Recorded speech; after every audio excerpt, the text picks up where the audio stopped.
Today there are a lot of updates from the Kurakhov direction. Here Russian forces resumed assault operations on VUHLEDAR, one of the main strong points in this direction that is still being held by Ukrainian forces. VUHLEDAR additionally bears an important symbolic significance because Russian forces repeatedly tried to attack VUHLEDAR from the south over the past 2 years and suffered catastrophic losses, including a devastating defeat in one of the largest tank battles of the war. VUHLEDAR's key role is based on two main factors. Firstly, VUHLEDAR is of high operational importance because it is located at a dominating height.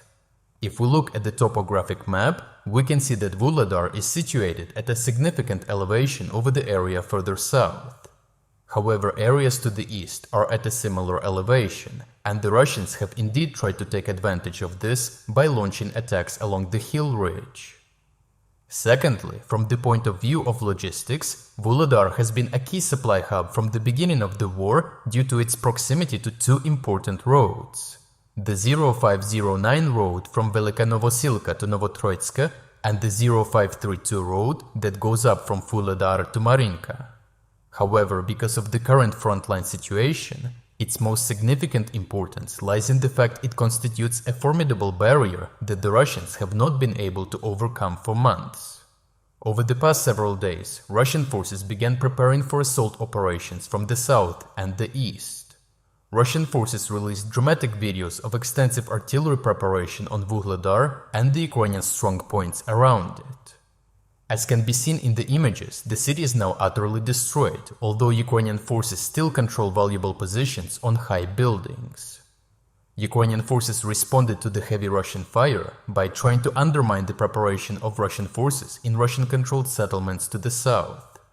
Geolocated footage shows Ukrainians hitting Russian forces concentrations in the village of Pavlevka, southwest of VUHLEDAR. One geolocated video shows how Ukrainians located a position with a hiding Russian machine gun operator, which they subsequently attacked with high accuracy with an FVP kamikaze drone. The drone operators managed to literally enter the house through the front door and detonate the explosive charge. Another video demonstrates how Russian soldiers were seeking shelter in a workshop area right after the first attack. Once they got inside, they suffered consecutive attacks by kamikaze and grenade launcher drones. Finally, a video released by Ukrainian counter-battery teams shows how Ukrainians hit a Russian D-30 howitzer north of the village of Kirilivka as a part of broad counter-battery operations. After the first hit damaged the shell, the whole stock of Russian ammunition ended up exploding. As the surprise frontal attack was unsuccessful, Russian forces applied an encirclement tactic in its next step and tried to envelop the stronghold. This time, apart from the southwestern vector of attack, Russian forces also tried to advance from the Soldika area. Geolocated footage released by the fighter from the 72nd Mechanized Brigade and 79th Separate Assault Brigade shows a Russian mechanized advance with several armored infantry vehicles, which the Ukrainians managed to disrupt with artillery and drone fire. As can be seen from the footage, the Russians initially set out along the tree lines running parallel to a railway track. However, at one point, they are forced to advance right through the open fields with hardly any cover, likely due to the higher density of Ukrainian mines in the area, which inevitably facilitated the work of the Ukrainian defenders. Russian armored vehicles were attacked by a succession of kamikaze drones until they were immobilized. The crew tried to get to the shelter, but they were eliminated by drone-launched grenades. Interestingly, as can be noted in all FPV drone recordings, there is no loss of video signal until the very moment of impact with many, which indicates that relatively old models of Russian tanks and armored vehicles, like T-62 tanks, are not equipped with electronic warfare equipment.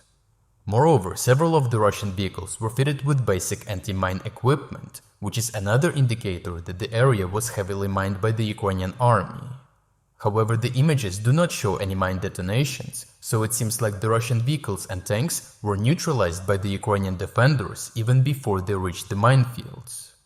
Based on the available images and videos from the combat zone, the estimated number of destroyed equipment and personnel amounts to 2 tanks, 3 armored personnel carriers, 2 light armored vehicles, and 44 personnel losses, namely 29 dead and 15 wounded.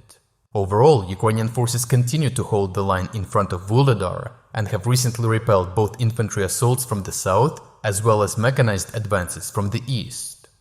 Russian forces, favored by unusually dry spring weather, are trying to increase the pace of their operations with mechanized and infantry assaults before the imminent arrival of the Western military aid, while the Ukrainians are already organizing assistance distribution and will soon attempt to retake the initiative.